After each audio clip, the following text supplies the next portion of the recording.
think that the way we've looked at food in terms of nutrients, in terms of fuel, basically, is a very reductive view. And that Americans kind of accept this uncritically, that we tend to think of food in this country.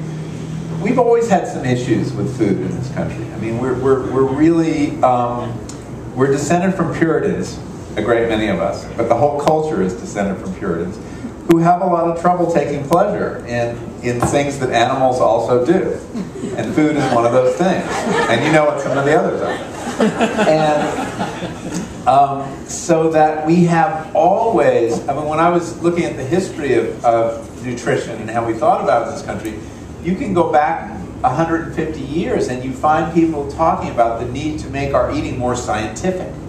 As if that's really, you know, if we can get the science right, we won't have to trouble ourselves with all these kind of uncertain areas having to do with pleasure.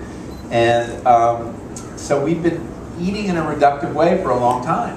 And, you know, what John Harvey Kellogg was doing in Battle Creek with his nutty sanitarium, you know, was all about kind of fixing on the one evil nutrient and the good nutrient. And, you know, the evil nutrient then was protein, believe it or not. And that's why they created cereal.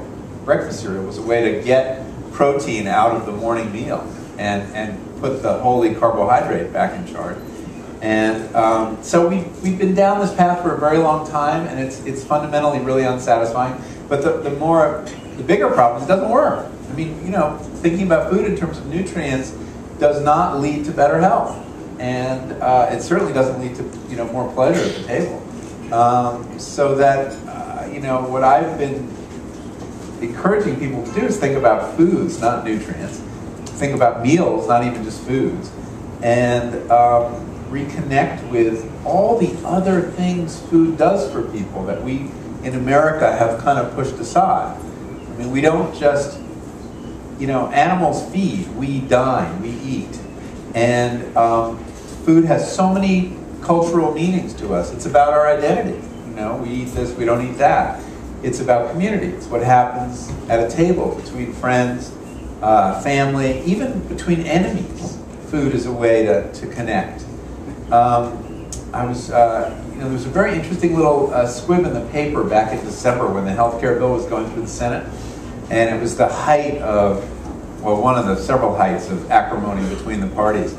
And Senator Baucus gave an interview to the Times where he mentioned in passing that, you know, the Senate dining room, the private Senate dining room, where we all used to go, Republicans and Democrats, no staff, no spouses, and we would talk, and we would kind of work out our differences. It's empty now. Nobody's eating together anymore in the Senate. And, you know, when you think about it, you can't vilify someone you've shared a meal with very easily. And the fact that even the, you know, that the politicians have stopped eating together is a very bad sign. And I think one step we might take toward repairing our political culture is to get people with different points of view to eat together. And actually, this goes back to when Newt Gingrich was, you know, the Republican Revolution of 1994. One of the first things he did when he elected this new crop of freshmen that were going to take over the House was he told them, don't move your family to Washington. We want you to stay in touch with your voters, and you're going to go back every weekend. And so that ended a whole tradition in Washington of socializing across political boundaries on weekends, dinner parties and things like that. So it's all connected. Food is about politics, food is about community, and I think recomplicating food and bringing all these other meanings back is a very important part of what's going on when people talk about food, when they celebrate food. And it gets overlooked because people use, you know, people think it's all about aesthetics. You know, I'm not that interested in the aesthetics of food. I mean, I like a beautiful meal, but I like cooking that isn't fancy.